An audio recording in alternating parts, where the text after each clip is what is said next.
Ladies and gentlemen, a very good afternoon and welcome to the Q4FY23 earnings call of Exide Industries Limited. As a reminder, all participant lines will be in the listen-only mode, and there will be an opportunity for you to ask questions after the presentation concludes. Should you need assistance during the conference call, please signal an operator by pressing star, then 0 on your touch-tone phone. Please note that this conference is being recorded.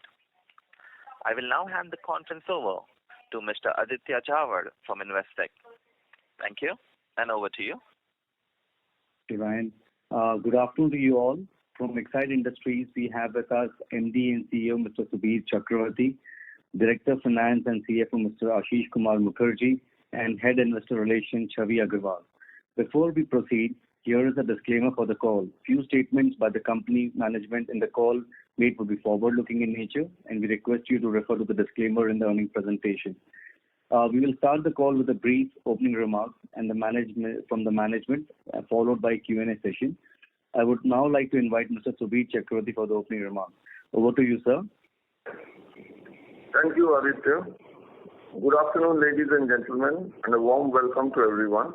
Thank you all for joining us on the call. I hope you have gone through the presentation which we shared in the morning on the exchanges. I will start by talking about the fourth quarter results. Overall, we continue to deliver a steady performance despite inflationary pressures. In the automotive vertical, domestic sales grew year-on-year supported by OEM demand, though demand momentum was moderate in the reflection market. Automotive exports were impacted by anti-dumping duties in the GCC countries and by the modest demand in the Western countries. On the industrial side, demand was upbeat across verticals such as industrial UPS, solar, traction and telecom, supported by increase in business and commercial activities. If you look at the full year performance, we have delivered impressive growth with sales and PBT growing by 18% each. Our growth has been broad-based, with most sectors registering double-digit sales growth. On the automotive side, we continue to strengthen our position both with the OEMs and in the replacement market. We have launched technologically advanced products and our distribution reach has significantly expanded. We are making efforts to increase our international presence and have entered new geographies like Russia. On the industrial side, 70% of the business, including industrial UPS traction, telecom and solar, have grown at an inspiring rate of 20% to 30% in the previous year. This was driven by strong demand across all the end markets in the industrial vertical. We have strengthened our product portfolio to offer a comprehensive product range catering to evolving market requirements. We are increasing our geographical footprint by building brand resonance in new markets and increasing customer connect through the newly launched app called Exide Edge. This year, margins are impacted by commodity inflation resulting not only in higher material prices but also high freight and logistics costs. However, prices have broadly stabilized and inflationary pressures have started easing. It should benefit us in the near term. We are also taking calibrated price increases which will also support margins. Last time I talked about the accelerated digital transformation we went through in the past few years, and this has enabled us to be more agile and efficient. I would like to highlight the benefits we are driving from this exercise.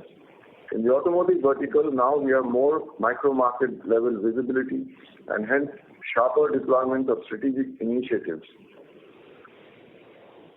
Today, our team member has almost real-time visibility of performance and channel partners also enjoy greater transparency and tools to enable growth for their businesses.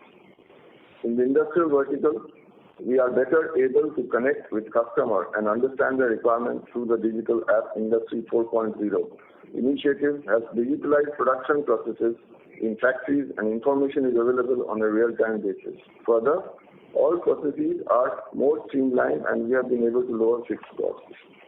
Moving to our lithium-ion cell manufacturing project under our subsidiary Exide Energy Solutions Limited, the project is progressing extremely well. All necessary permissions have been secured and site enabling works have been completed. On-ground construction activity has been initiated and foundation laying work is progressing in full swing. We have recruited senior management team comprising experienced and senior personnel. in functions such as R&D, sales, procurement, quality, IT, and others. This team is expected to ensure timely project execution and delivery. We have so far invested rupees 715 crores in the project. Other subsidiary, Exide Energy Private Limited, which develops and manufactures lithium-ion-based modules and packs, is also doing well. The company has received orders of 600 to 700 crores to be executed in the next 12 to 15 months for its various verticals such as two-wheeler, three-wheeler, commercial vehicles, and telecom. On the outlook for the lead-acid battery business, we are positive given both near-term and medium-term drivers look promising. With rising preference for personal mobility, increasing inter- and intrastate connectivity, increasing prominence for technologically advanced products and solutions, demand is expected to be high in the automotive vertical.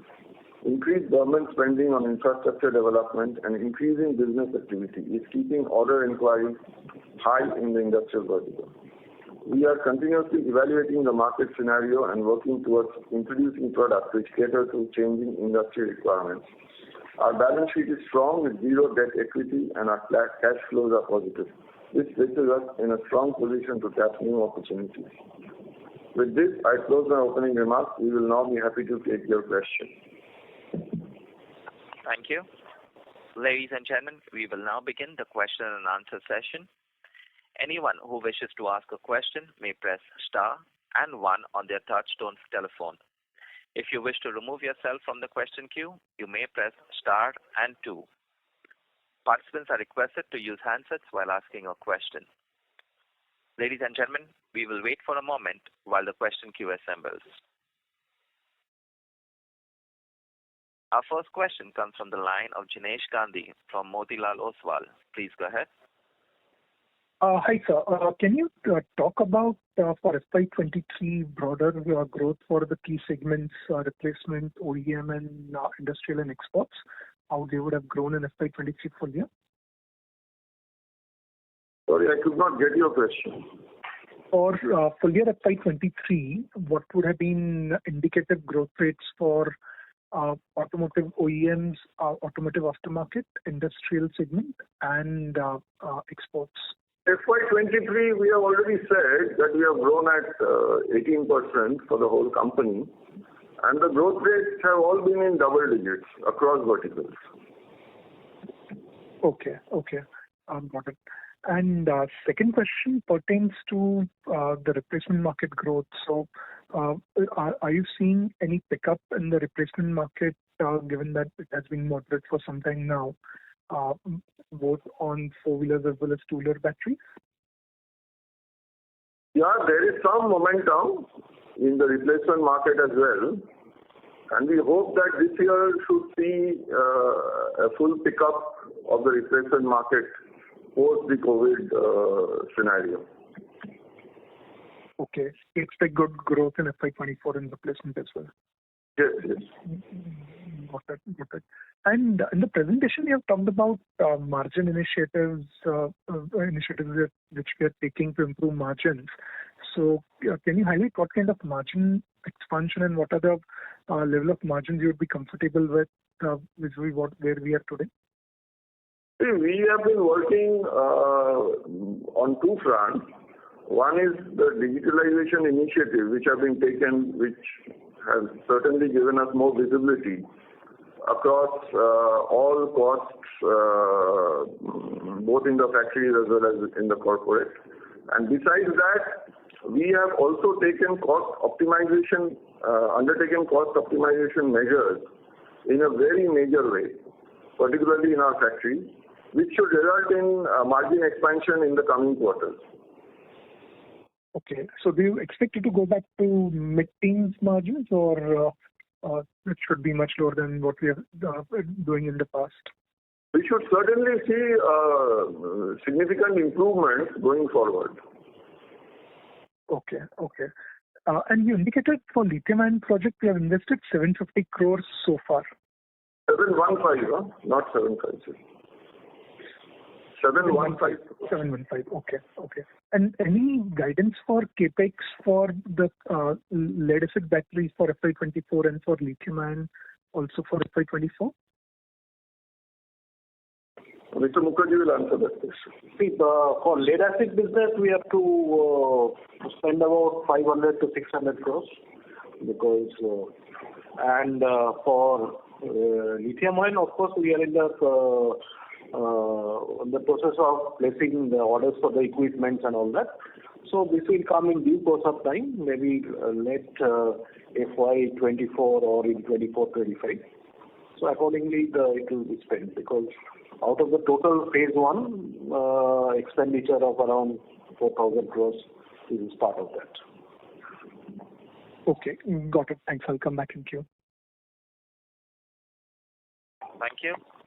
Ladies and gentlemen, a reminder, please restrict yourself to 2 questions per participant. Our next question comes from the line of Raghunandan from Nuvama Research. Please go ahead. Good afternoon, sir. Thank you so much for the opportunity. Sir, 2 questions. Firstly, in domestic market, can you broadly indicate how the market share was for FY23 across segments? See, market shares at the individual level, we do not really talk about. But at a broad level, I can tell you that we have, in most verticals, either we have remained steady or we have grown market share. Got it, sir. And my second question was on the customer base for the new business. You indicated that company has successfully won orders of 600 to 700 crore to be executed over 12 to 15 months. Can you indicate major customers or segments? Also, for the upcoming lithium cell factory, have you tied up with customers? When can we expect announcements relating to this? I'm just trying to get a visibility on the utilization, in what time frame the plant can reach optimal utilization. See, first and foremost, for the lithium-ion project, the developments which we have done, because you must understand that the homologation process in lithium-ion takes about 1 to 1.5 years. So there are NDAs covering this vis-a-vis each customer that we have been working with. So I won't be able to tell you individual customer names, but I can tell you that it goes across 2-wheelers, 3-wheelers, commercial vehicles, and telecoms. That is one. Number 2, your question was that whether I will explain to you how the logic behind what we are doing. See, the module and pack making facility today has got orders of 600 to 700 crores, and ultimately these products which we are making, the modules and packs which we are making, the cells are imported. But ultimately, these cells will be produced in our own factory in Bangalore, which we have now, for which construction has already started. So the customer connect has started long back through our module and pack making facility. And that this will flow into the Exide Energy Solutions Limited once we start making the cells in our own factory. So to summarize, we are far ahead in the customer connect rate vis-a-vis, I would say, the other players in this field, because of our module and pack making facility is already on stream. That's good to hear, sir. Just one clarification. So the factory cell manufacturing project is expected to start production by end of FY25, and would you expect that reaching an optimal utilization of 70-80% would be possible within the first 3 years? So ideally, plant stabilization for lithium-ion cell making facility takes about anything between 6 to 8 months. So once we start the actual production run, we'll have to see to what extent we can quicken this timeline. But normally, internationally, if you check, then this is the kind of timeline it takes. But we hope that with the help of our collaborators and so on, we'll be able to compress this time. Just the last question. Once you reach optimal utilization, say 80%, maybe 3 years after you commence the plant, what would be the kind of ROIC you will be looking at? Mr. Mukherjee will answer this question. Thank you. Once we reach the optimum capacity utilization, the ROI should be in the similar level of the legacy business. Around 20%. Thank you. Thank you, Mr. Mukherjee, and thank you, Mr. Chakravarti. Have a good day. Thank you. Our next question comes from the line of Ashutosh Tiwari from Equirus Securities. Please go ahead. Yeah, hi, sir. So firstly, on the margin side, if I look at your gross margins, what used to be earlier in the earlier years around 35% has now come down to 30%. And lead prices also, if you look at, I think they were obviously higher a year back, but now they have come down. So why is there so much of pressure on the gross margin side? Is it because mix has changed for us in terms of maybe industrial has grown higher and their margins are lower, or what's the reason behind that? And how should, and considering all that thing, how should we look at margin going ahead? Can we go back to that 13-14% kind of margin that we used to do in the next 1 year period? See, the margin, as you said, that it has come down, is primarily because of the material price volatility. You know, the kind of lead price fluctuations are happening. Even in the last quarter compared to the previous quarter, sequentially the cost has gone up by about 4%. So there is a net impact on the margin of about 2%. So quarter to quarter fluctuations are quite large, and it is not happening in this quarter only. It's happening for last 2 financial years. So that is the primary reason of fluctuation of margins from quarter to quarter. But as you said that earlier, our EBITDA margin was on the higher side. Now we have initiated a lot of cost optimization initiatives, particularly in the manufacturing sector as well as in the logistics area. And we expect the results to come in due course of time, and definitely that will result into improvement of margin in going forward. So see, the factory cost cutting and all probably can only give you maybe a 1% or 1.5% kind of improvement, because other expenses that is not that large a component of the cost. The major reduction that has happened in the is on the gross margin side. So there, if things can change, then only we can probably see a material improvement in the margin going there. So just to understand on that part, can we see the gross margin normalizing? Because see, it's only, I mean, the competition is mainly between 2 players. And despite that, if we are not able to pass on the lead cost increase to customers, this was not the case say 5 years back. We probably had much stable margin that time, but now we have seen this reduction happening. So how should one look at that intensity on competition side now? Has things changed versus what it was 5 years back? See, manufacturing is not restricted to only manufacturing expenses. Also, it includes materials. And that is where you are talking about the gross margin, which is after material cost. So we expect a lot of improvement there. And also, once the material cost is also in a more stable situation, it also gives a lot of advantage to improvement of the margin. And secondly, on this, you talked about that there's an anti-dumping duty imposed in the Gulf countries. So how big was that market for us, and now what kind of drop we've seen in the volumes over there after this duty? Are we still supplying, or it is completely halted? No, it has not been halted. Rather, the anti-dumping duty was imposed on certain base level classes of batteries. But right now we are exporting enhanced flooded batteries to the Gulf, and that has started to pick up, which is not covered under anti-dumping. So mainly the drop in exports is driven by maybe European softness and all.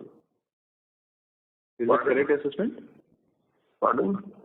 I mean, you mentioned that exports have gone down versus last year. So is that mainly because of that European markets not doing well? Because Europe also used to be sizable for us earlier. See, there was some sluggishness in the market last year, international markets. But right now we see exports growing in this particular year again. Okay. And last question on this lithium-ion side, you mentioned around 600 to 700 crores kind of order that you have basically. So for the execution over the next 12 to 15 months. So we can assume that almost like 400 crore sales can come from there in this financial year, FY24? So that is, the lithium-ion is under a subsidiary, as you know, Exide Energy Private Limited, which is being now, we have already made the application to NCLT for merger of this company with Exide Energy Solutions Limited. So the turnover will come in that company, and I guess in the consolidated balance sheet it will show. But we can look at 400 crore plus kind of sales next year, in this year, FY24. We can certainly look at 400 to 500 crores of additional turnover from that. Okay. Thank you. That's all from my side. Thank you. Ladies and gentlemen, a reminder, please restrict to 2 questions per participant. Our next question comes from the line of Pramod Kumar from UBS. Please go ahead. Yeah, thanks a lot for the opportunity, sir. My question pertains to the lithium battery project. You talked about ROEs in this business on a steady state basis, kind of matching your 20% profile what you have on the lead acid. I'm just trying to understand this because if you look at global names, even the best like Cattle or LG, they struggle to have even high single-digit ROEs consistently. So in that context, what is giving us the confidence that we can match the lead-acid battery ROEs in our business? So if you can just help us understand what's the edge we have over some of these global peers when it comes to cost or, I don't know, input side, which is giving us confidence that can we match lead-acid battery business ROEs? See, basically, you have to understand not in a global context, but in the national context. In the national context, our factory perhaps will be the first such giga-level factory which will come up. Okay, number one. Number two, you have to understand that in the lithium-ion space, the first mover advantage is huge. Why is it huge? Because it requires 1.5 to 2 years to homologate any product. Unlike lead acid, where if you have a steady supplier, a computer can come in and present a product, and after a few months of trials, that product can be accepted by an OEM. In lithium-ion, it's not like that. The whole process of homologation approval takes 1.5 to 2 years. So, number one, we firmly believe that Exide will have a huge first mover advantage in this space, number one. Number two, the OEMs today are having to import batteries from China or whatever, and import of batteries means it's a huge working capital requirement in an industry which is used to just-in-time operations. So, Exide will be able to offer the same just-in-time facility that they are used to, rather than having to predict sales and then import and all the uncertainties and the freight and the logistics, everything else. So, that is another advantage. Third advantage is that we are tied with our collaborator for the supply chain aspect as well, which means we can ride piggyback along with SVolt for our raw material requirements. And SVolt is a very big player in China. So that gives us the third advantage. So, fourth, it will be a turnkey project where SVolt engineers will be here. There will be 300 to 400 experts from China and other places initially working on this project. So therefore, we can compress the timeline to stabilization of the plant and everything else, so we can quickly get off the ground. And I believe we will be far ahead of the race in terms of, in comparison with the others who are also in this particular game. So this gives us a huge advantage. Now, there is a premium, certainly, which we can look forward to from the customer for all the benefits which we are going to offer to them. So, sir, but please tell me.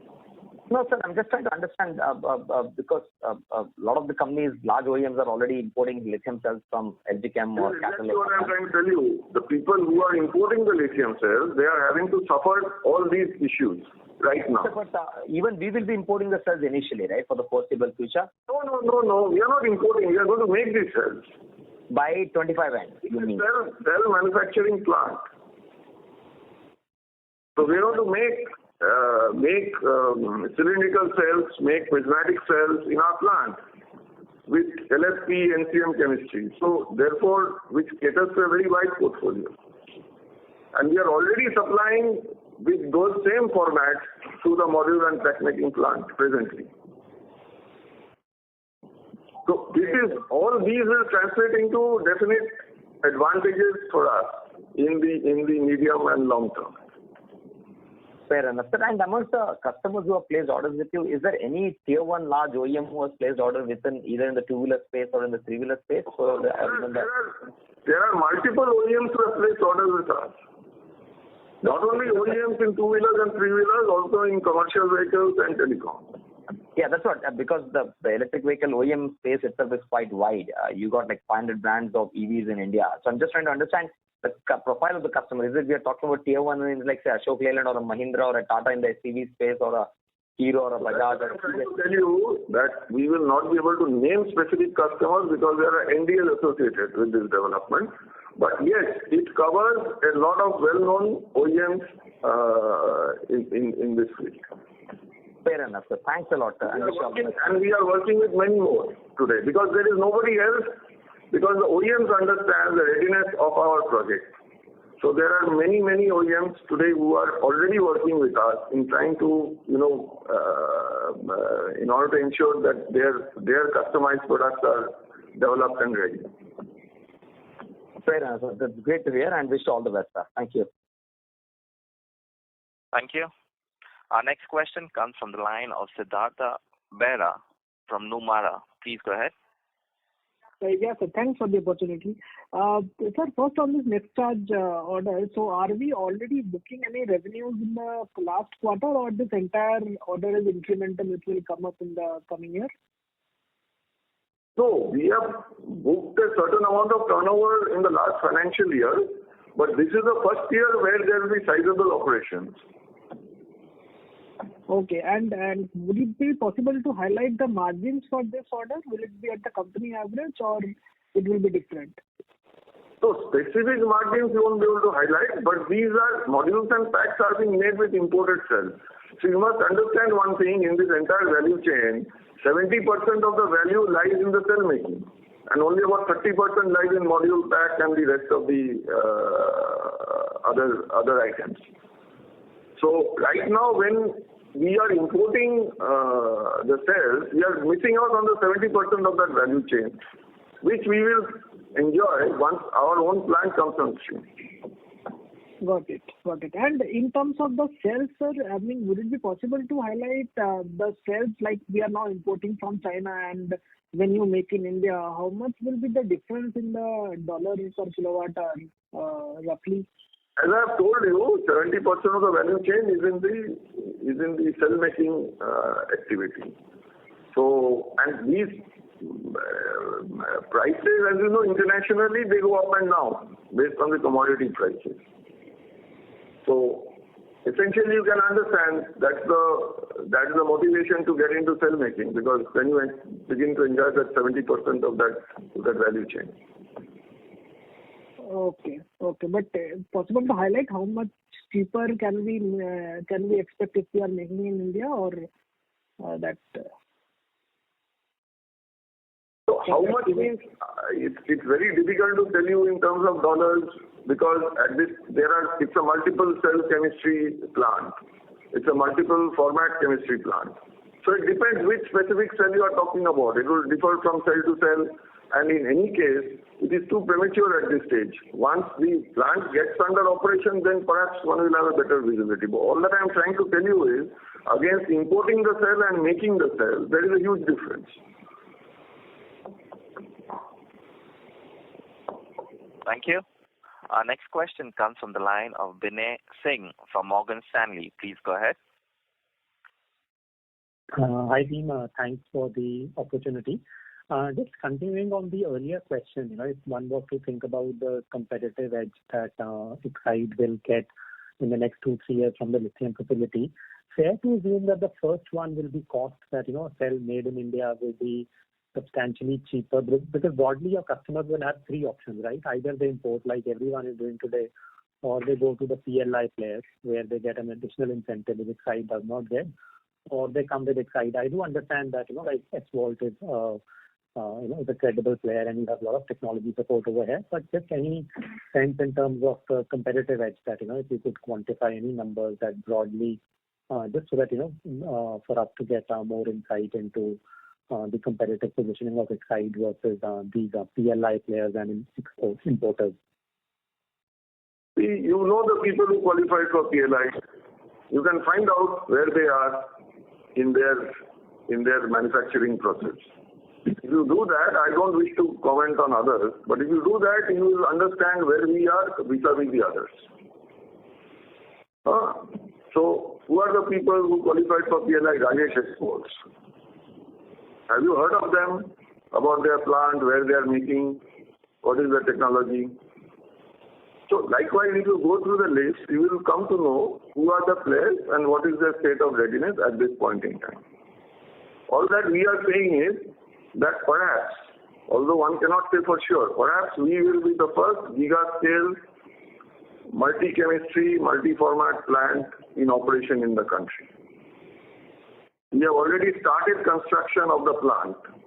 How many people have started construction of the plant? You can scan the environment and see for yourself. As I have told you, this will result in huge first mover advantage because lithium ion cell is not something that you can go and present one fine morning to a customer saying that I have got a cell for you. All these have to be customized to the customer's requirements. And it's not only just the cell format, it is the module and the pack format which has to be customized. And these require sophisticated engineering processes. And this takes time. It is subject to a number of approvals, including approvals from Government of India. So, therefore, the first mover advantage is huge. So, somebody wants to catch up with us, he's already 2 years behind us. So, this is the huge advantage that this factory or this unit will enjoy over competition, number one. Number two, this is not a product where there is any experience in the country. There is no experience set in this country. So, we have to learn from others who are already doing lithium ion. And therefore, it is not like, lead acid or any other kind of technology where you can import some machinery, get some people who already are in this business and you are all set to go. Here, this is something which you have to learn and you require a very strong partner.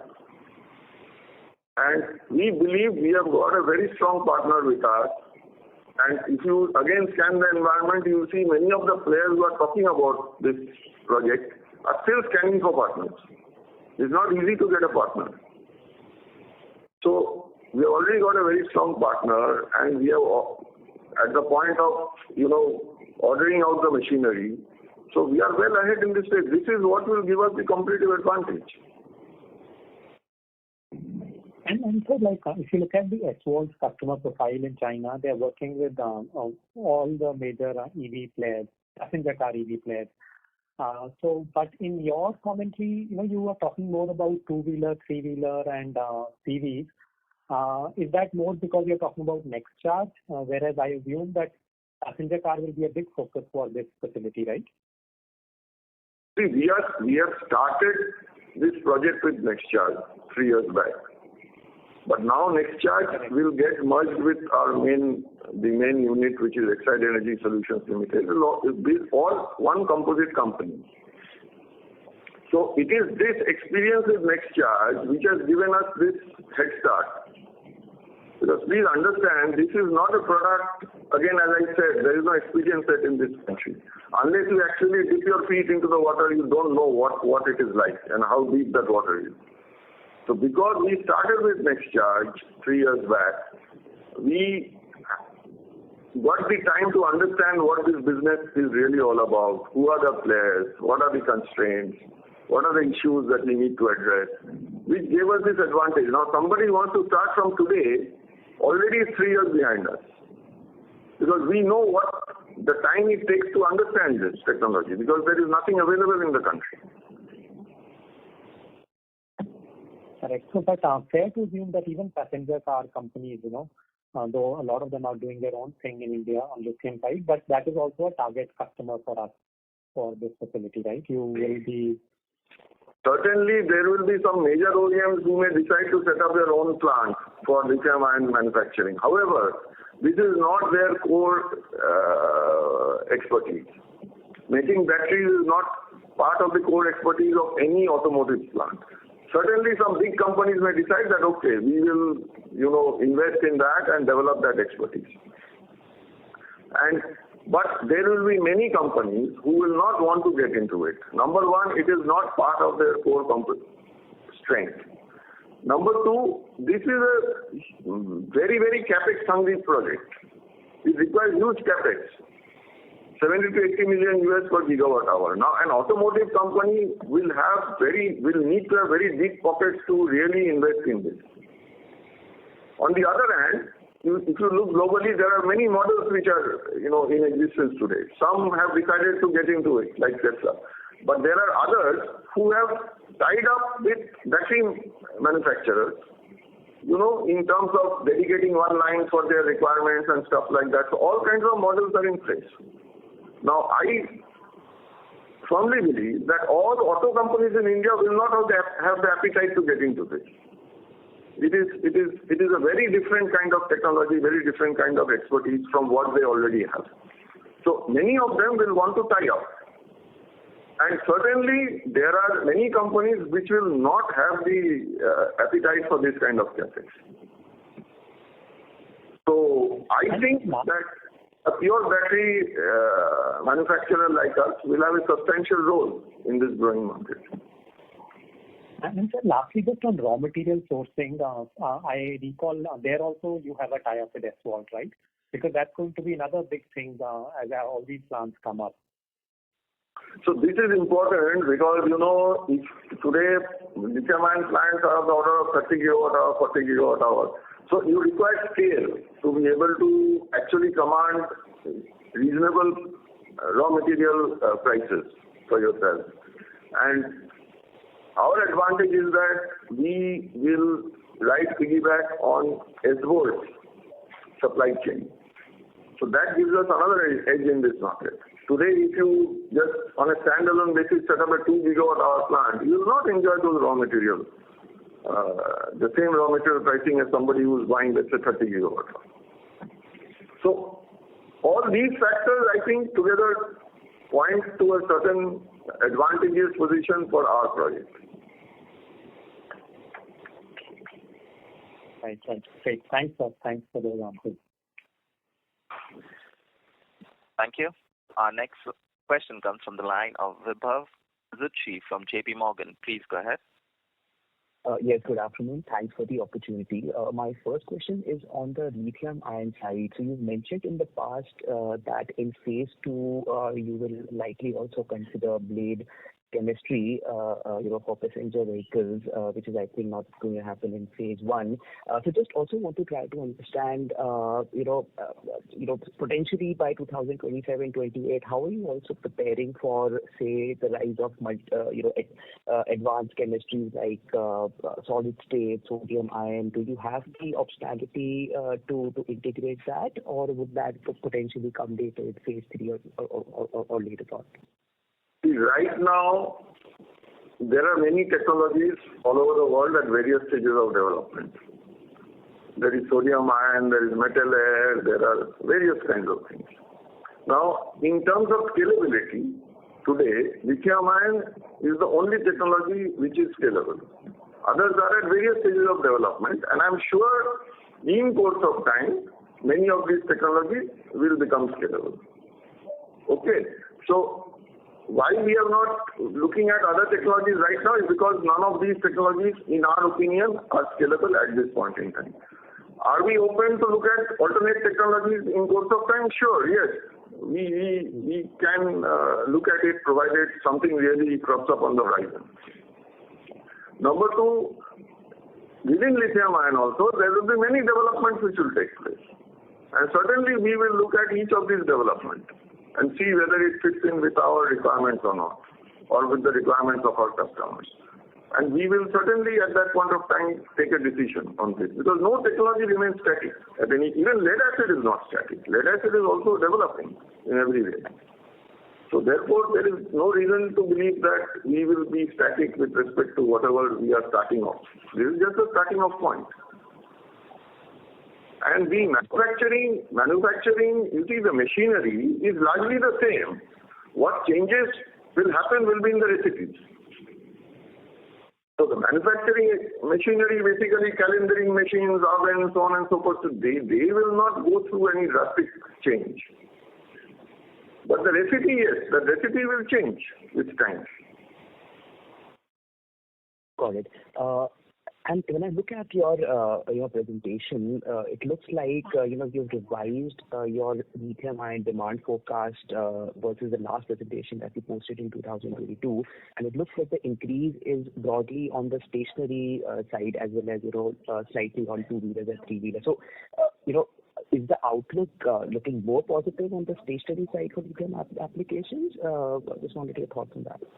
See, this is again an evolving sector, and as time is passing and with the government initiatives happening and so on and so forth, these estimates are getting progressively revised.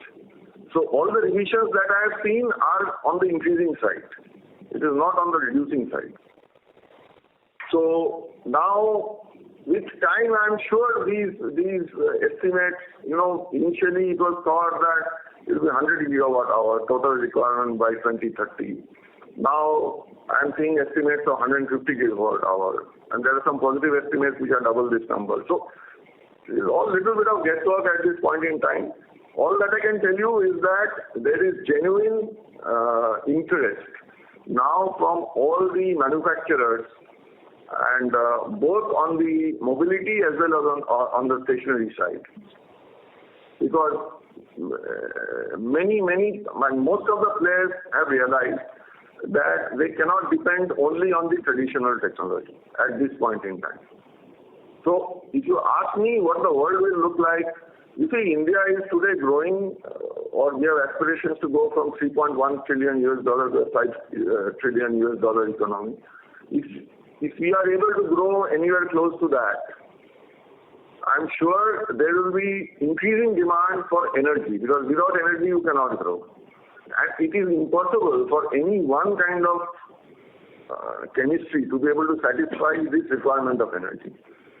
So if you ask me to do a bit of future gazing, the world which is going to emerge, I think will have a multi-chemistry format with respect to energy in the times to come. You will have lithium ion, you will have lead acid, you may have metal air, you may have sodium ion. All these technologies come with their pros and cons. They are very good for certain applications, not so good maybe for other applications. So therefore each will find its own space. And if there is growth, I don't think there is anything to fear for any of the players. Got it. Thank you so much. That was very helpful. Thank you. Ladies and gentlemen, due to time constraint, please restrict to 2 questions per participant.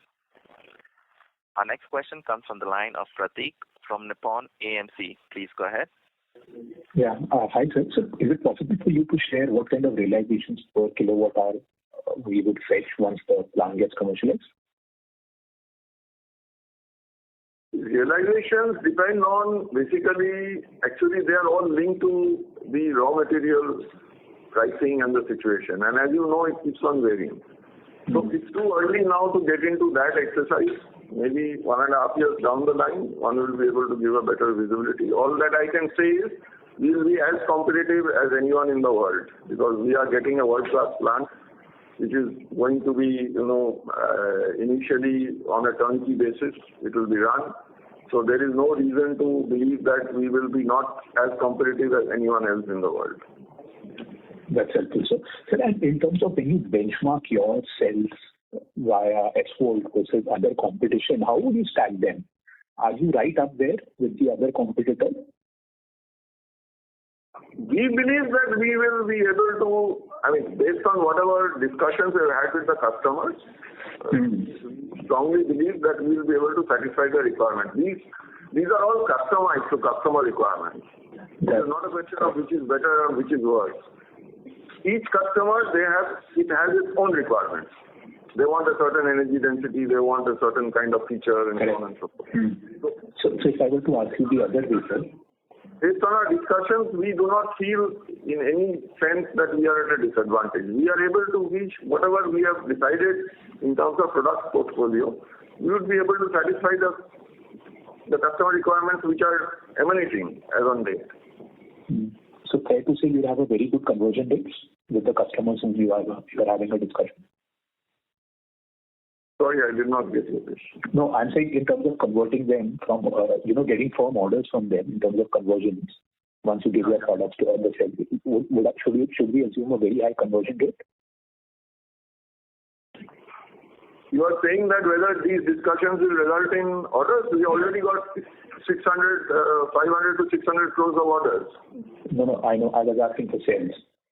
Because you said there's a 2 years homologation process, right? So since you are globally competitive, there's no difference in technology. I'm just trying to get to, are you confident of very high conversions when you talk to a lot of OEMs? Are you getting that confidence that, that will get translated into orders?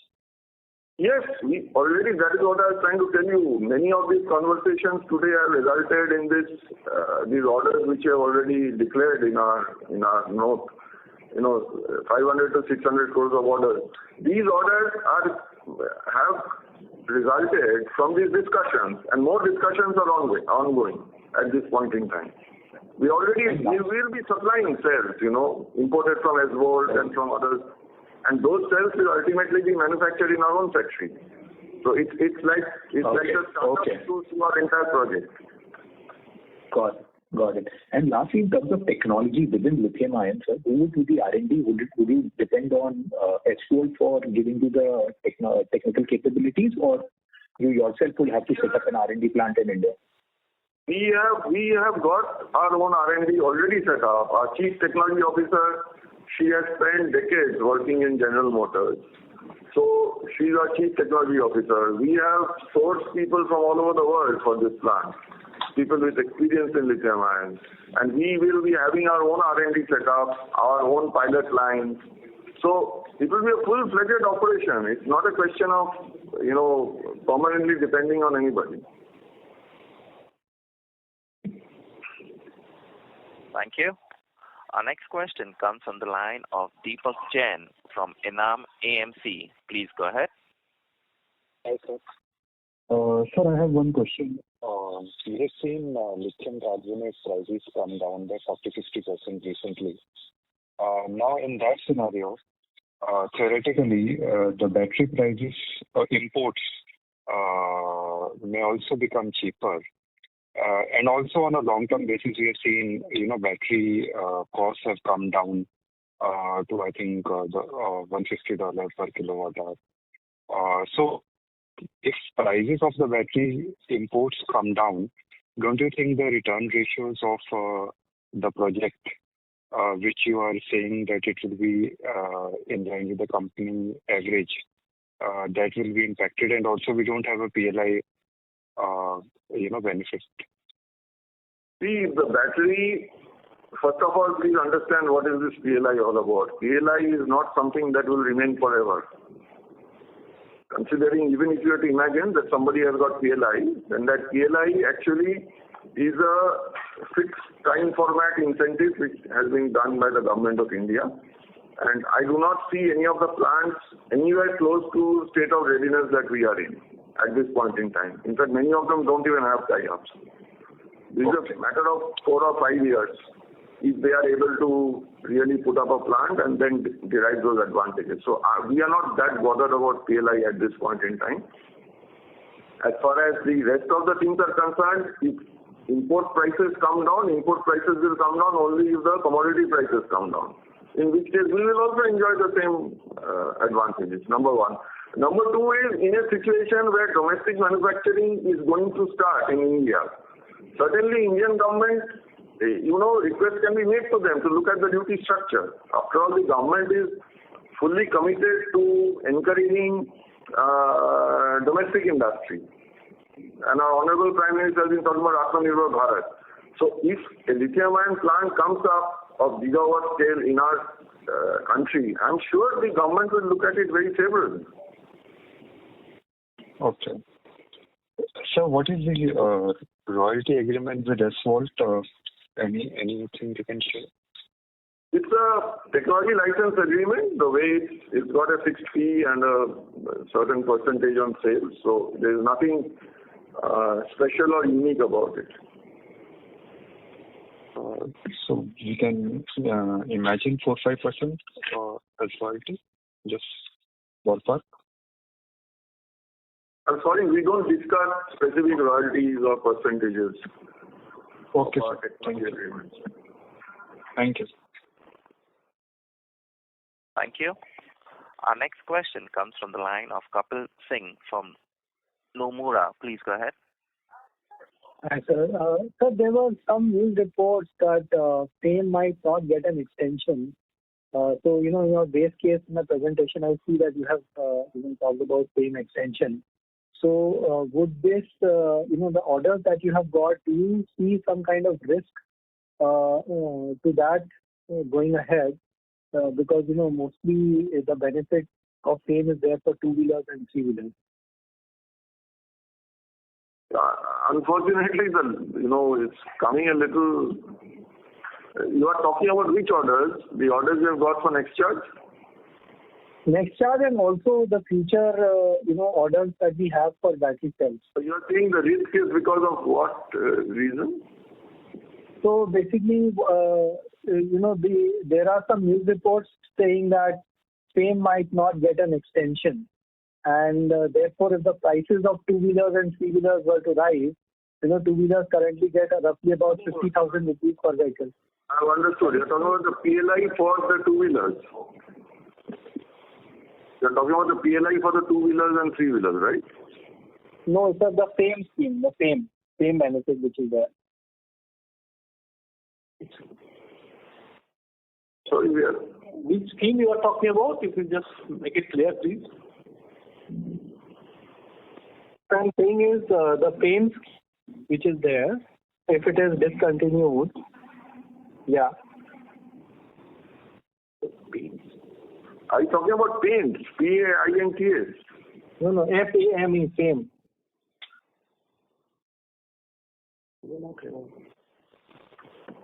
I'm sorry, we are not able to really comprehend your question. Are you talking about two-wheelers, three-wheelers, their PLI, talking about the battery PLI, or what is it that you are talking about? Sir, I'm talking about the FAME scheme, FAME, F-A-M-E, FAME scheme. Sorry, FAME scheme. Yeah, that basically relates to two-wheelers, three-wheelers, the same scheme. Yeah. You are saying that because the government has been very strict with respect to disbursement of the subsidies and all that, whether it will affect. So whether it will be discontinued in future, and therefore the prices of two-wheelers and three-wheelers can rise going ahead, right? So that can affect volumes of the players. So, you see, I have understood your question. See, we have to look at the broad picture. See, at the end of the day, it's a one-way street. I do not think there is any doubt in anybody's mind about electrification of the economy with the objective of making it pollution-free. On that, there is no doubt. Now, while journeying on this path, there may be many options, many obstacles, certain things that you're talking about may come in the way. But I'm sure as a country, we'll be able to find the solution to that. Well, I don't think the solution lies in going on with, fossil-based fuels and, internal combustion engines forever. Of course, there will always be existence of a certain percentage of these vehicles. But the direction, I think, that has been set for the country and for the whole world, I do not think that is going to change because of one scheme or the other scheme. I'm sure at some point of time, the economy or the country will take a call as to what is to be done with this. So I do not think this may be a short-term problem. I'm sure the government will find a way to mitigate this. Okay, sir. And sir, just one more thing. Wanted to ask that in terms of margin profile of the business, generally, it has been that B2B margins are lower and the replacement margins are much higher, and therefore we get to an average margin of around 10%. So when we look at the lithium ion business, do you think the profile of margin will be much higher so that you can enjoy that 15 or 20% ROE that we are talking about? Are there initial signs that we will be able to get much higher margins in lithium ion? We expect the EBITDA of the lithium ion plant to be on par with that of lead acid. So it won't be a drag on the lead acid business, number one. Number two is that as far as margins are concerned, I do not think that there will be an issue on this front. So going forward, I do not think that there is any cause for worry on this. No, basically the question was that replacement margins generally are much higher, right? Replacement, I'll tell you replacement. Now, you cannot look at lithium ion business in the same way that you look at lead acid. For the simple reason, lead acid has got an OEM market and replacement market, so it follows a certain model. Now, people who supply to OEMs, for example, if you look at people who supply other parts, for example, carburetors or seats and so on and so forth, they enjoy fairly good margins, and mostly that business is B2B business. So B2B business does not necessarily mean a low margin business. It depends on the business model. Now, if the business model is one where you only supply B2B, then of course the same equations don't hold. Then you have to price your product differently. Okay, yeah, that is what I mean. Even for lithium ion, there will be some replacement business, particularly two-wheelers and three-wheelers. I believe there will be a good replacement business there. Right. Okay, sir. Thank you. And all the best. Thank you. Our next question comes from the line of Krupa Shankar from Avendus Spark. Please go ahead. Good evening, and thank you for the opportunity. I had a question relating to the raw material procurement for the lithium ion plant. Is it mandatory to procure it only via S-Volt channel, or given that we can, we have lithium reserves in India as well, for at least discovered for this moment? There is nothing mandatory because S-Volt also procures from other people. It's not that they are making all their raw materials. So there is nothing mandatory about it. The supply chain arrangement is such that we will be able to enjoy the same pricing power.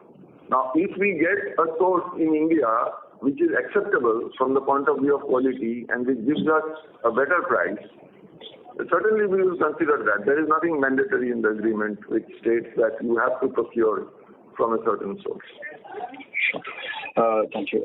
And the second question, if you can share, sir, relating to what would be the proportion of revenues currently from your two-wheeler, four-wheeler, and industrial side of things, and how do you see this evolving over a period? Because eventually you would see that the lead acid business would see a decline across these segments depending on the electrification. So how do you see that evolving as well?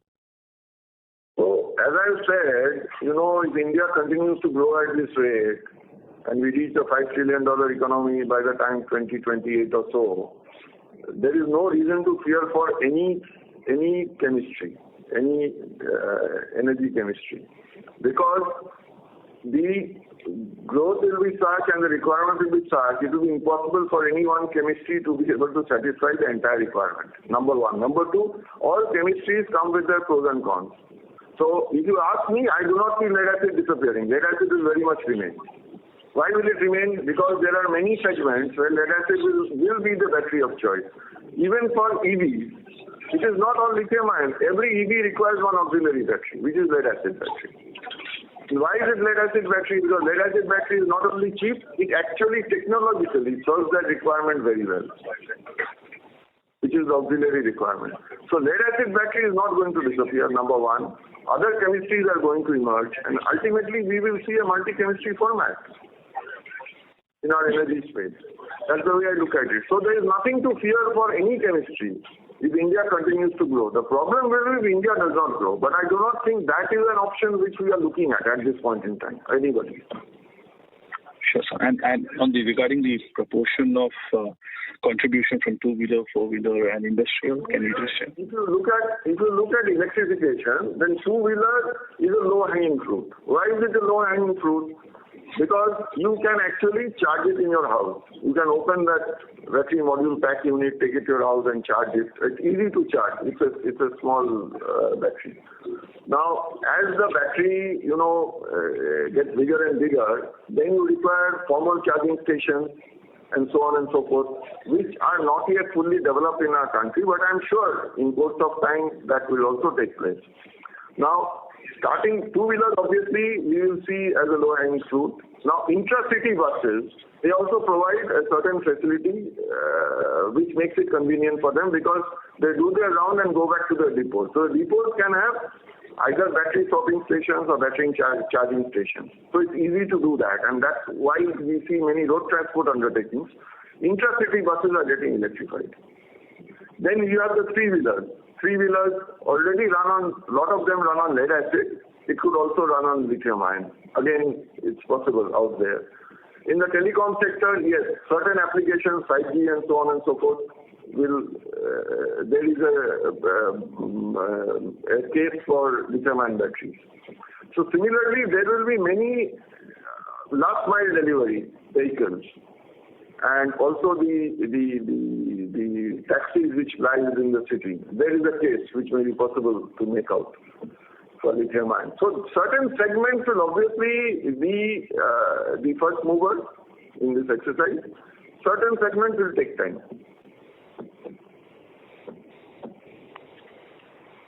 Thank you. Ladies and gentlemen, that was the last question for today. I now hand the conference over to the management for closing comments. So thank you very much for your patience and for listening to us. I hope we have been able to answer all your questions satisfactorily. If you have any further question or would like to know more about the company, we'd be happy to be of assistance. Thank you. Thank you. On behalf of Investec Capital, that concludes this conference. Thank you for joining us, and you may now disconnect your lines.